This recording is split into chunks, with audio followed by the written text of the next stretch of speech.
Welcome to South Superfast, your destination for all things South. Pacey and loaded with information. If it is from the South, it is right. Let's now take a look at what's making news in Karnataka.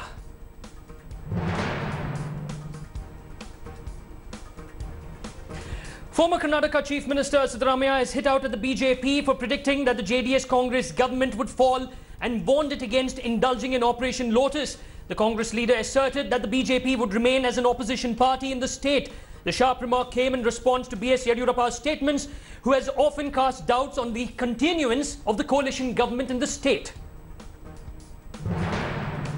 Former Karnataka Chief Minister SIDDARAMAIAH has said that he would not have become a Chief Minister had he not joined the Congress when Devagowda expelled him from the JDS. SIDDARAMAIAH also said that Rahul, Ketu and Shani joined hands to ensure his defeat in Chamundeshwari constituency in the recently held assembly elections, but added that voters came to his rescue.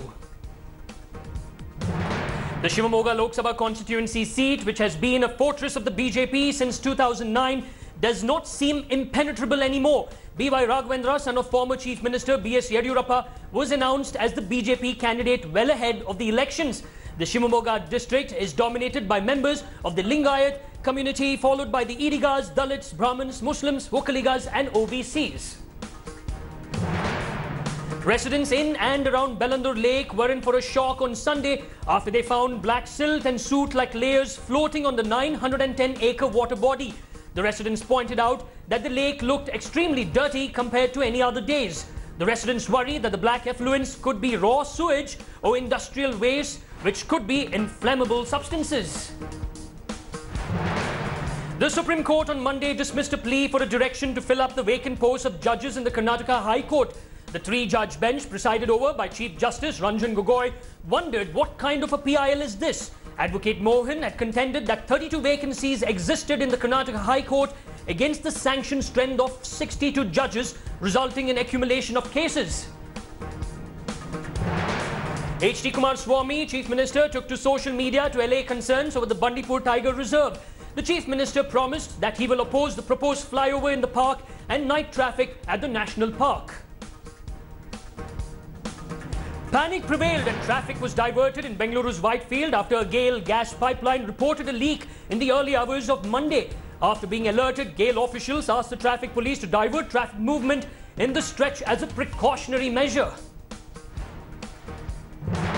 In Hubballi, there was a protest undertaken by construction workers. They were agitating against the Labour Department because of lack of proper shelters in place for all of them. They claimed in the Narega Yojana, fake workers have been registered and are using all the benefits. In Dharwad district's village, farmers have lost their chili crops by using pesticides allegedly from Yuvan Company. Nearly 120 farmers have used the pesticide for 140 acres of land. Usually 1 acre gives them 45 quintals. The farmers are now demanding compensation. A large number of sheep were killed in an accident that took place in Sedam Taluk of Kalburgi district. The accident took place when the local train rammed into the sheep that were crossing the railway track.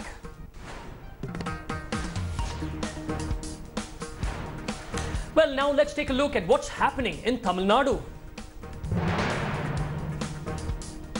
Political parties in Tamil Nadu have strongly condemned the appointment of Mahinda Rajapakse as the Sri Lankan Prime Minister. From the ruling AIA-DMK to the opposition DMK, all political parties have warned the centre against turning a blind eye to the developments in the neighbouring island country.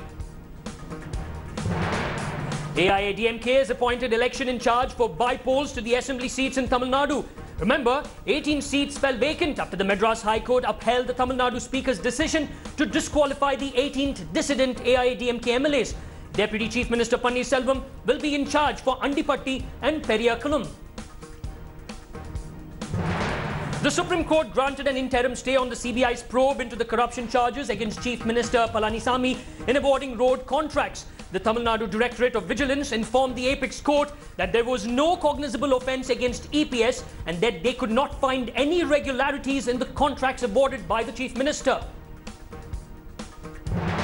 The Tamil Nadu government moved the Supreme Court on Monday seeking an order to permit the bursting of firecrackers from 4:30 a.m. to 6:30 a.m. during Diwali.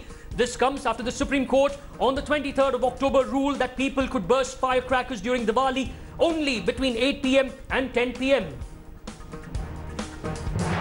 Thousands of Ayyappa devotees in Tamil Nadu will be submitting a signed memorandum to the Kerala Chief Minister requesting him not to implement the Supreme Court order.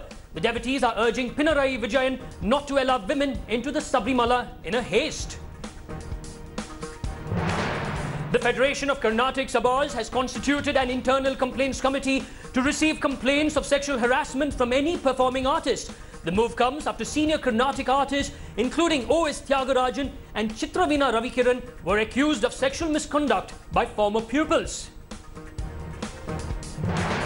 Lyricist Vairamuthu's son, Kabilan, has defended his father in the wake of sexual harassment charges against him. Kabilan said they were suspicious that such movements were imported with the agenda of destroying families in India. Members of the Tamil Nadu Nutritious Noon Meal Employees Association have announced a strike. Workers have been staging wait-in protests at various district headquarters for the last few days, demanding time-scale pay, family pension and retirement benefits to be implemented. India's first engine-less semi-high-speed train, Train 18, was rolled out Monday by the Integral Coach Factory in Chennai. The futuristic trains will eventually replace the Shatabdi Express for intercity travel. And good news for the Tamil Nadu's deep-sea fishermen, as the state government has decided to give them satellite phones.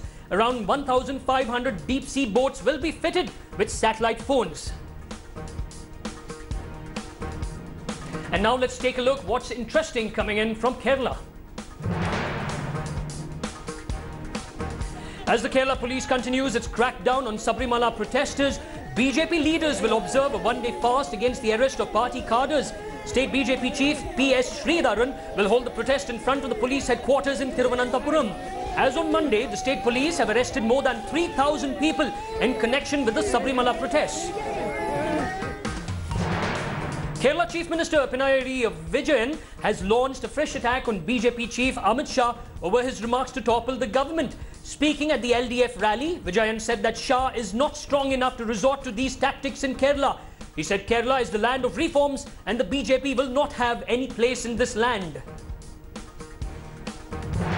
Kerala High Court has closed a petition filed by 4 women seeking protection to enter the Sabarimala. This after the state government has showed all necessary action to maintain law and order, saying every devotee will be offered assistance for darshan of the deity with sanctity and dignity. The court observed that the apprehension of petitioners are premature and irrational.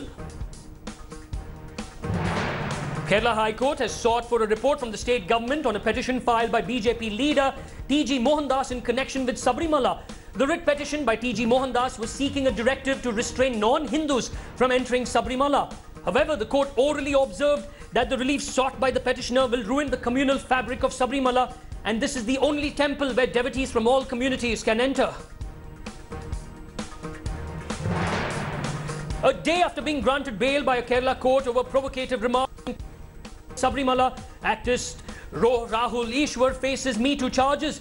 Rahul has been accused of misbehaving with a girl in 2004. According to the Facebook post, Rahul allegedly touched the girl inappropriately and tried to force her into his bedroom.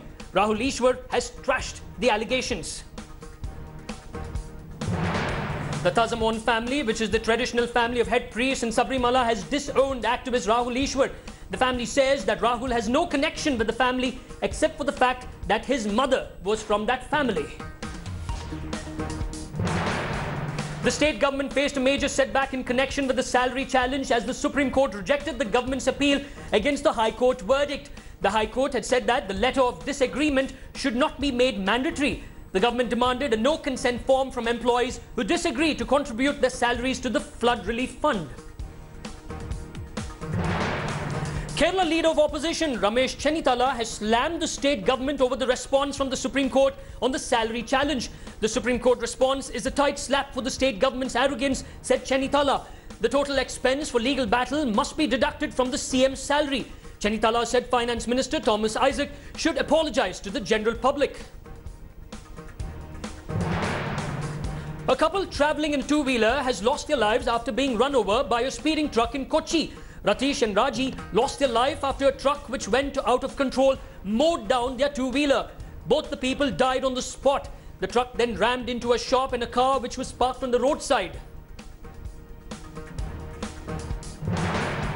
Thiruvananthapuram is all set to host its first one-day international match after a long gap of 30 years. The final match of the India-West Indies ODI series will be held in the Greenfield Stadium in Thiruvananthapuram.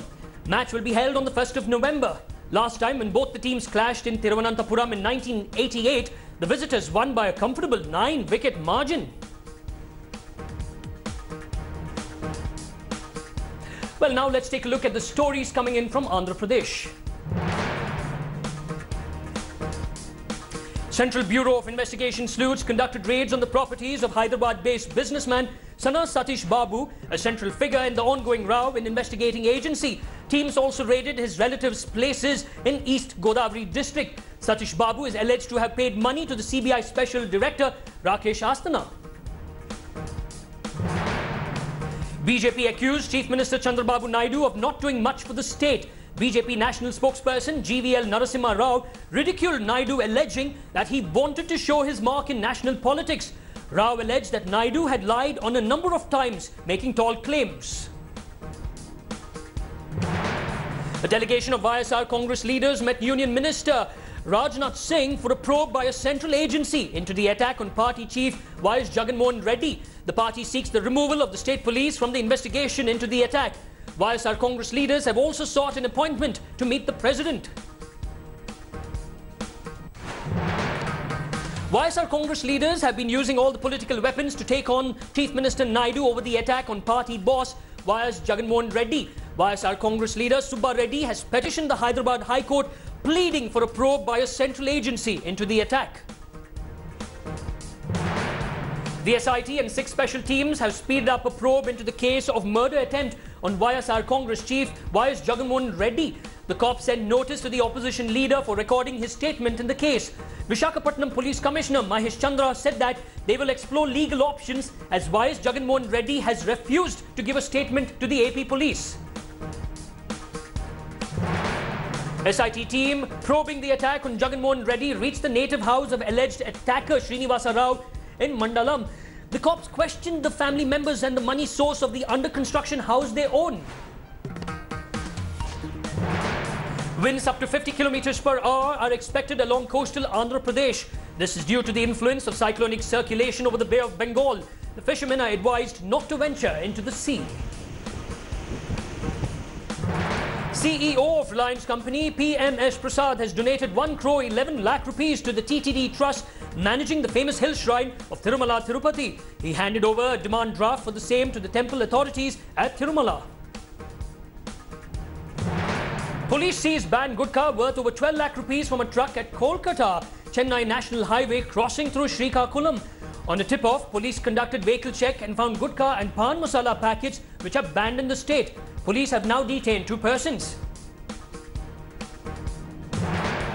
NAXALS pasted pamphlets and banners near the Andhra Pradesh Forest Department Corporation office under GKVD, causing panic amongst the locals. MOWS gave a call to the tribals to turn against the TDP leaders who are mining bauxite in Vizag region.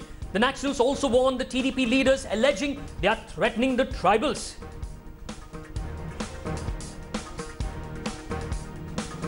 And now let's take a look at the stories coming in from Telangana. AIMIM Chief Asaduddin Owaisi dared Prime Minister Narendra Modi to bring an ordinance on the Ayodhya Ram Mandir issue. His statement comes after the Supreme Court said that the Ram Janmabhoomi Babri Masjid land dispute cases would be heard by an appropriate bench in the first week of January 2019. As the poll date is nearing, the political parties are speeding up their campaign in Telangana. The Telugu Desam Party State President L. Ramana, along with senior leaders, participated in a mass meeting at Uppal Municipal Stadium to discuss their poll strategy. In the absence of party chief and caretaker Chief Minister Chandrasekhar Rao, his son K.T. Ramarao is leading the TRS poll campaign. Ramarao is personally meeting party candidates to encourage them. TRS Chief Chandrasekhar Rao is in Delhi for treatment. coal fever has hit the state of Telangana, and several pictures of ruling TRS candidates are going viral because of their campaigning style. The candidates are trying to woo the voters by giving them a haircut and by sewing their clothes. Telangana Congress Working President Revanth Reddy has moved to court seeking additional security, stating that the state government did not respond to his request of increased security cover. After hearing Reddy's plea, the court directed the state to provide the requested security cover. However, the court also added that additional expense of the security will be borne by Reddy himself. TRS MLA K. Prabhakar Reddy from Munugode faced public wrath when he visited his constituency as part of the election campaign. The voters did not allow Reddy to enter the constituency and told him to go back, alleging that he did nothing for them in the past few years. TRS candidate Nomula Narasimhaya was grilled by voters of the Nagarjuna Sagar constituency. They alleged that ruling party did not fulfill any of their promises. Telangana Chief Electoral Officer Rajat Kumar has sought report from Andhra Pradesh DGP over the presence of their intelligence officials campaigning in poll-bound state. The poll panel also instructed the DGP to submit an explanation in this regard within the next couple of days. 1,20,50,000 rupees was seized by police from a vehicle. Police suspect that the cash belongs to a Hawala racket. The seized cash was handed over to the Income Tax Department for further inquiry. Well, thank you very much for watching South Superfast. Do continue to watch India Today. Thanks for watching the video. For more such news and updates, please like, share and subscribe to India Today. Also check out our other great videos from our channel. We know you will love to.